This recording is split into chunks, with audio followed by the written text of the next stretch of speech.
All right, let's begin. UPI has revolutionized the way Indians make payments and now it's going global. UPI has been linked to Singapore's PayNow system. This effectively means that you can use your existing UPI mobile app to pay your friends and family in Singapore and they can pay you too. But the big question is this just the beginning of UPI's global leap? Could UPI be the solution for faster, safer and cheaper cross-border payments? And how does it tap the vast network of non-resident Indians, especially in G20 countries? That's what we're talking about today. But before that, let's listen in to that actual launch this morning and what Prime Minister Modi had to say. UPI PayNow link का launch आज दोनों देशों के नागरिकों के लिए एक ऐसा उपहार है जिसका वे उत्सुकता से इंतजार कर रहे थे। मैं भारत और सिंगापुर के लोगों को इसकी बहुत बहुत बधाई देता हूं। साथियों, आज के युग में टेक्नोलॉजी हमें अनेक प्रकार से एक दूसरे से जोड़ती है। फिनटेक भी एक ऐसा सेक्टर है जो लोगों को एक दूसरे से कनेक्ट करता है। सामान्य तौर पर इसका दायरा एक देश की सीमाओं के भीतर ही सीमित होता है, लेकिन आज के लॉन्च ने क्रॉस बॉर्डर फिनटेक कनेक्टिविटी उसके एक नए अध्याय का शुभारंभ किया है। आज के बाद सिंगापुर और भारत के लोग अपने मोबाइल फोन से उसी तरह पैसे ट्रांसफर कर पाएंगे जैसे वे अपने अपने देश के अंदर करते हैं। इससे दोनों देशों के लोगों को अपने मोबाइल से तत्काल कम खर्च में फंड ट्रांसफर करने में मदद मिलेगी। The PayNow UPI linkage will offer cheaper, faster and safer cross-border retail payments and remittances for businesses and individuals alike, directly between bank accounts or e-wallets. It's convenience at your fingertips, paying using just your mobile phone number, your UPI identity, or your virtual payment address, the VPA. The PayNow UPI linkage is India's first cross-border real-time payment systems linkage and Singapore's second. It's also the world's first such linkage to feature cloud-based infrastructure and participation by non-bank financial institutions. So how will this actually work and why is it going to be a game changer? Earlier today, my colleague Vikram Oza broke it all down. India has been leading the new age of digital payments through UPI, or what we call the Unified Payments Interface. And now the payment network has gone global after being integrated with Singapore's PayNow network, which will allow for faster remittances between the two countries, and that too at a more competitive rate than ever before. So today we're going to explain what this really means for UPI, its users, and yes, the global payment space as well. So Paytm, Bharat Pay, Phone Pay or Google Pay. If you've used any of these apps, then the underlying system that you've used is UPI. But you probably knew that already. Just to give you some perspective on this, the Unified Payments Interface, UPI, is India's mobile-based fast payment system. It facilitates customers to make round-the-clock payments instantly. It uses a virtual payment address created by the customer. It's effective, it's convenient, and it's convenient and effective because it eliminates the risk of sharing bank account details. The remitter doesn't have to share bank account details. UPI supports both person-to-person as well as person-to-merchant payments, and it also enables a user to send and receive money. Now it seems PayNow, which is a fast payment system that has been developed in Singapore, now it enables peer-to-peer fund transfer service just like UPI. Again, all the remitter and the receiver need to share is their virtual payment address. So how are these two payment systems actually linked? Well, the project to link Both the fast payment systems has been initiated in September 2021. It's been done to facilitate faster, more efficient, more transparent cross-border transactions that relate to trade and travel and remittances between the two countries. So cross-border retail payments, they're generally less transparent and more expensive than domestic transactions. So now the UPI PayNow linkage becomes a significant milestone in that development of cross-border payments, at least between India and Singapore for now. What are the real benefits of this linkage? The UPI PayNow linkage is going to actually enable users of each of the two fast payment systems to make instant, low-cost fund transfers on a reciprocal basis without the need to get on board another payment system. So imagine sending money to a friend or relative in Singapore with your most preferred payment app.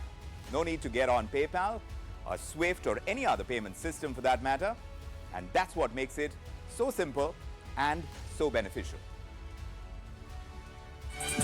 Now, it's no new information that UPI has revolutionized the way Indians make payments. Even for small amounts, it has become extremely convenient to make payments from your mobile phone, and it has changed the way we transact. The concern was that for people visiting India and non-resident Indians coming into India, they could not hop onto UPI. Is that going to change? How does this Singapore-India link make a difference? Is it just the first step? To speak on some of these issues, I'm joined now by Naveen Surya, Chairman FinTech Convergence. I'm also speaking today with Shashank Kumar, MD and co-founder of Razorpay. Shashank, great to have you on the show. Ashwin Parekh, Managing Partner at Ashwin Parekh Advisory, also speaking with us today. So welcome to all of you. Shashank, let me begin, with your take on how important this is and what does it mean for players like yourself in India? It's a very exciting for not just India, but also for Singapore, right? If you just look at the cross-border flows and the remittance flows, right? Today we have more than $1 billion of remittance flowing in from Singapore to India, and for white-collar workers, it costs somewhere like 2 to 3 rupees per dollar, and for migrant laborers, it's even a lot more expensive. I believe that I think as the system goes live and everyone adopts it, the cost will come down by maybe more than 70-80%. And this is primarily enabled by a lot of fintech companies and remittance companies that are present in the ecosystem. So it will obviously be very beneficial for those companies because they can build on top of it. And even for companies like, for Razorpay itself, we can leverage this to allow Singapore tourists from Singapore coming in India to, they can start paying to Indian merchants, right, in India using their PayNow app, and vice versa as well. When we Indians travel to Singapore and tourism is only going to increase over time, we can pay to people in Singapore and to businesses in Singapore via UPI. And all of this is something that, obviously the infrastructure is enabled by the government, but it's the companies like, it's a fintech company like ours. And can that happen as of today, that if you're traveling to Singapore, you can use whatever UPI payments app you use? Or are you saying that will be the next step?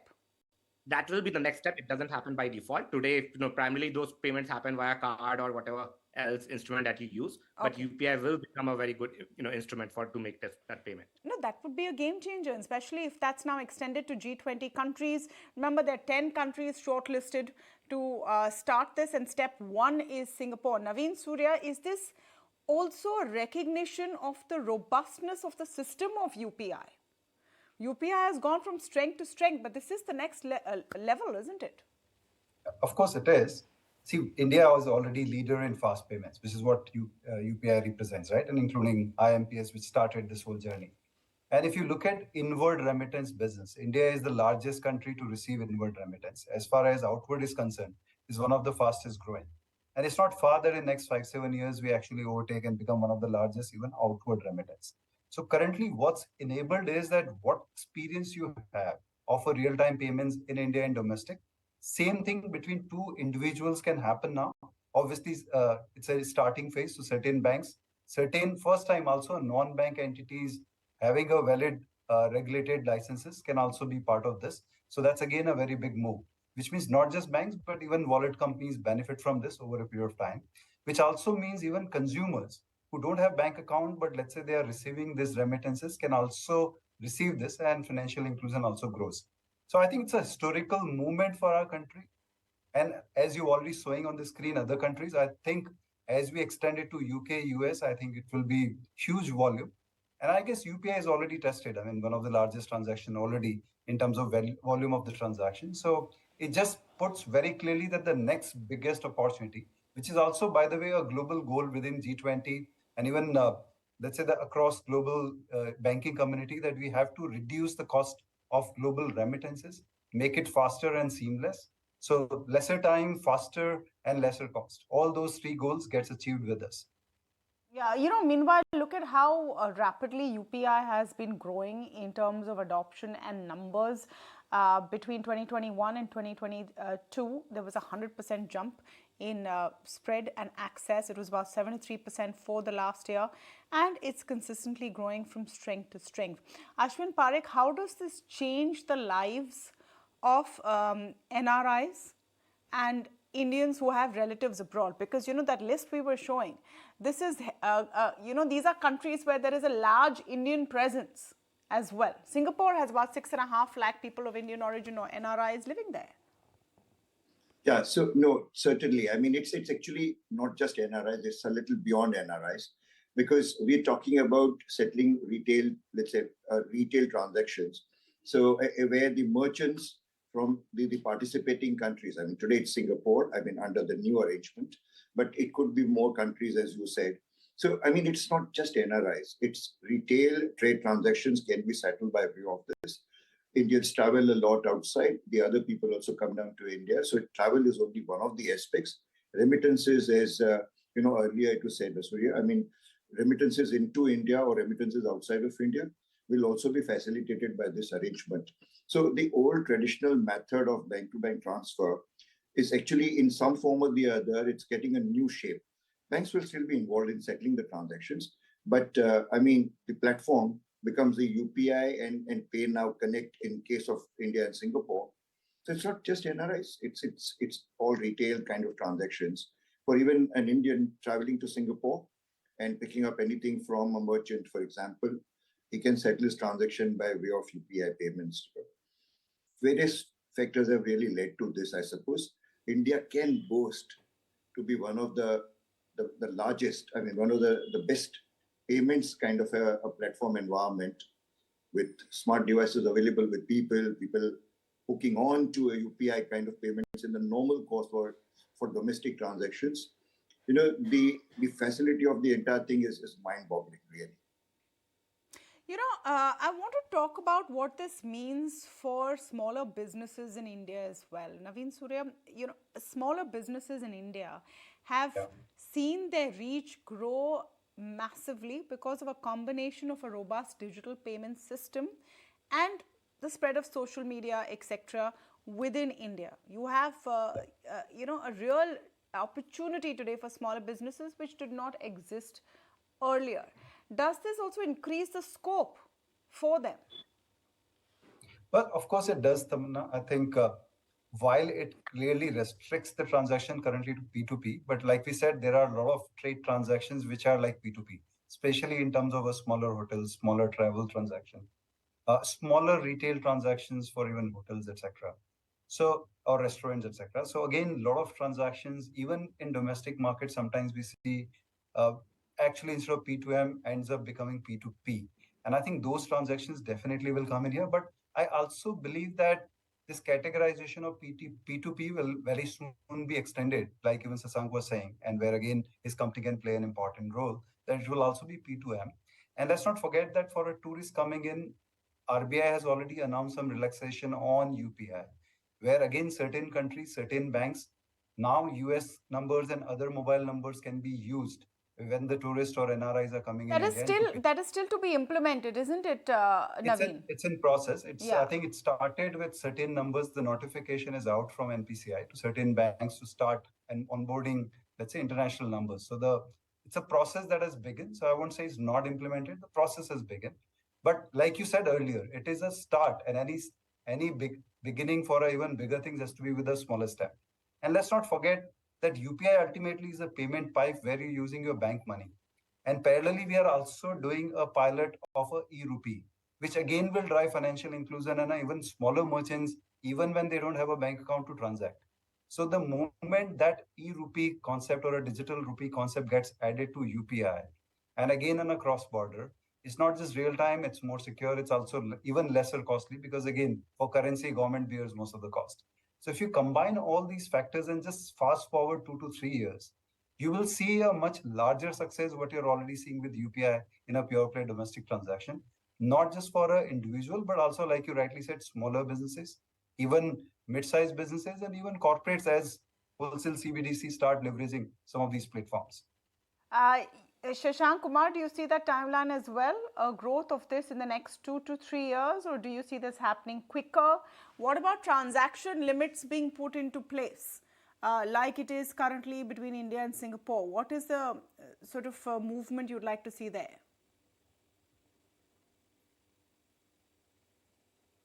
I think you're on mute, Shashank. I think on the timelines, Yeah. I think that a lot of movement will happen in just next 6 months, right? The government and RBI has already published regulations on how foreign tourists traveling in India can onboard on UPI and start paying to businesses via UPI. And let me re-emphasize that fact because this is very important. There's only few million card machines that are present in India, but there are tens of millions of small businesses with UPI QR code present today in the country.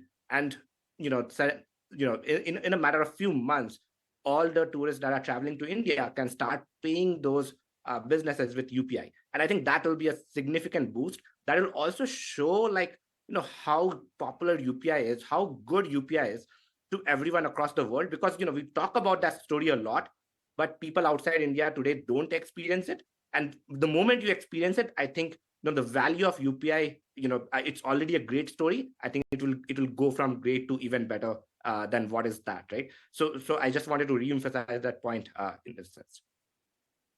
Coming in from RBI on inbound travelers, and I think this merits a little bit of repetition and underlining as information for our viewers, because RBI has started the facility to enable all inbound travelers visiting India to make local payments using UPI while they are in India. To start with, it will be available to travelers from G20 countries at select international airports, that's Bengaluru, Mumbai and New Delhi. And eligible travelers would be issued a prepaid payment instrument wallet, so a PPI linked to UPI for making payments at merchant outlets. They're starting that for delegates from G20 countries, and some banks have been selected: ICICI Bank, IDFC First Bank, two non-bank PPI issuers as well. That's Pine Labs and Transcorp International Limited will issue these UPI linked wallets. So that's a huge, big step that we're also talking about that's happening simultaneously like that, and that's really a game changer, Ashwin Parekh, especially for inbound tourists and making things easier for them. True. See, I'll tell you, when you asked about the timeline, we must appreciate that both the government and the regulator, the RBI, are putting in a lot of infrastructure essential. E-rupee that Naveen mentioned. Now, e-rupee is also at the moment under a pilot kind of a stage. As soon as it's rolled out, it has a huge implication both for settling domestic transactions as well as, let's say, such linkage transactions. What we're talking about with Singapore today, we'll be talking about more linkages, let's say, within the G20 kind of, let's say, setup. So we are actually talking about infrastructure getting ready. A lot of programs are already on their way. RBI is already on its way to do that, which really gives an additional, a dimension to UPI settling transactions from what we've seen today, in fact, So, we don't have e-rupee. We just started with e-wholesale and e-retail kind of pilot programs. But the implications are huge, basically. Absolutely. Naveen Surya, where does UPI go from here? And what does this do to other payment systems? I think we need to take a slightly wider view of what's happening with UPI, because UPI has been growing, no doubt about that, but it is also growing at the cost of other subsystems, right? IMPS, RTGS, etc., the good old bank transfer. I think they are in vogue only because of certain limits that you have on UPI. Otherwise, they are languishing. So, how do you see this moving forward, especially if UPI starts getting linked to credit cards, etc.? There are two parts to this, Tamanna. First of all, what's happening to UPI? UPI is becoming from a domestic success story to a global success story. So more and more international, let's say whether you call them NRI or tourists from the foreign countries, started adapting to it. And I think we have seen that as the experience is amazing, as they start using it, the adoption and our growth will happen in those areas. So what you see is a domestic success will become a global success and an international transaction success, which is definitely given. The second part, I think there's a lot of confusion about what UPI does to other payment systems. So currently, UPI, where is the real competition? The real competition for UPI is with net banking, to some extent with check transactions, maybe a little bit with some other transactions like debit cards, but it's not necessarily competing with credit cards. Even RTGS, which is mostly the wholesale payment systems, I don't think, because RTGS is used to settle UPI's own transactions between the banks. So first we have to understand where the implications are. So largely implications today fundamentally are around a bank account money, which is used by the retail transaction and sometimes businesses, NEFT, net banking, debit cards, largely, and to some extent checks for a smaller payments or a small freight transactions, which are within the UPI transaction range. So that's where the impact or a substitution has been. I think as the newer features and the solutions within UPI is launched, especially offline, which is without internet wallets, and again, addition of prepaid wallet systems as interoperability with UPI, now suddenly brings a customer base which has been using only physical cash. And let's not forget that while digital and UPI has grown, the physical cash transaction in the country is still grown. So the real opportunity still lies there. And I think some of the newer features announced in last 18 months to 24 months by RBI, what they call retail offline transactions, wallet transactions, interoperability with PPI, I think all of those will bring those additional transactions. So the fundamental shift that is needed to happen on a physical currency will start to be seen. But like I said, ultimately UPI's role is to facilitate movement of money between two accounts, or let's say one source of a fund to another source of fund. Now, eventually, goal is that how does the physical cash gets reduced, which was a challenge because the bank money cannot compete with the physical currency features. So that's where, again, I keep going back to e-rupee becomes a fundamental. So I think as e-rupee comes in, your real competition and a shifting of physical cash transactions start happening on that. And UPI can get share of that and transacting those on their infrastructure. Yeah, Parallelly, like I said, we are already seeing transaction on an NEFT, etc. moving, but credit card, etc. are not competing with that. Nor no, but credit card is a RTGS. different beast, right? Credit card, you're spending money you Exactly. don't have. That's what I UPI, was you're saying. spending money you have. Exactly. My point is, what is going to happen to other payment systems? UPI is already the dominant one in terms of number of transactions. Well, interestingly, Tamanna, each one of them are still growing, except the checks and probably to some extent net banking. So I wouldn't say that they will go away, but yes, because UPI Let is me get also, Shashank's view on that. sure. What's Just going one to quick point. See, just one quick point. Yeah. I think MDR zero, if it changes, then what happens? We have to see. Today, there's also an extra benefit to the merchant with the support of government. So we have to keep that also in mind. No, UPI is also very popular because it's free. Let's make no That's what bones I'm about saying. it. Exactly the point I'm saying. So the moment you change that and make it self-sustainable, then what happens? That will be seems the to real be a test. trial balloon which was shot down a few months ago. Let's see. You know, when you're trying to make UPI global, you're not going to sort of put hurdles in its path by making people pay for it. Nobody wants something that they pay for, especially when they're used to not paying for it. So it's difficult to reverse that trend. Shashank, your take on this? Where does UPI go from here? Will we eventually have to pay for the service? Is there some way to monetize it? And what happens to the other payment systems? So I just want to remind that, before UPI got launched, right? At almost, we might not remember it so well now, right? But 7 to 8 years ago, it's not like other payment instruments were really growing at the rate at which UPI has grown, right? So as a payment instrument, UPI has met a real market need and has emerged as a champion because it's built as a mobile first payment instrument which the masses can relate to, right? At the end of the day, IMPS, NEFT, all of these things are there and they have their uses. and they are still growing. Even net banking, in fact, I would say, like, we know our data, it is still growing, right? But the way UPI has taken over everything, right? Like, how easy it is to pay anyone via my mobile. I don't think there's any comparison to it.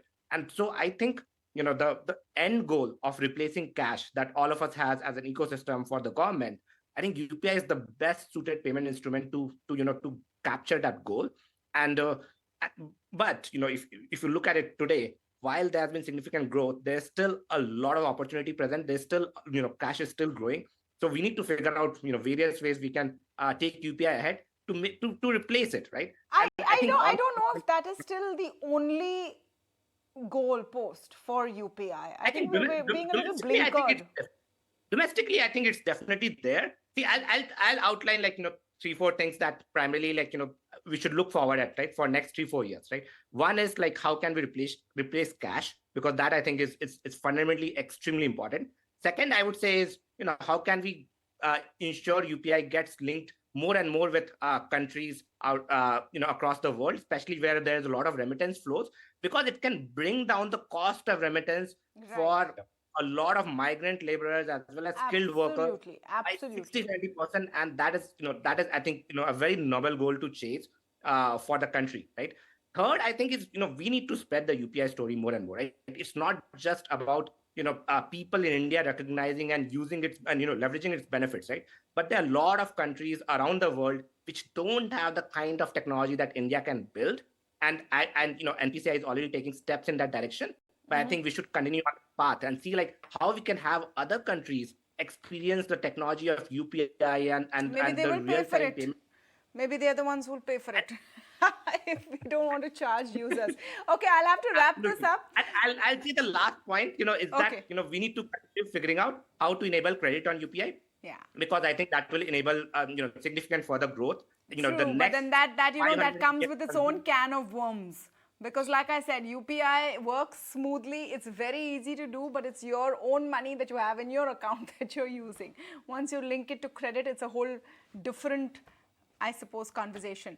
I will have to wrap it up here, but I want to thank all of you for joining us on this fascinating chat today as UPI takes its first steps to go global.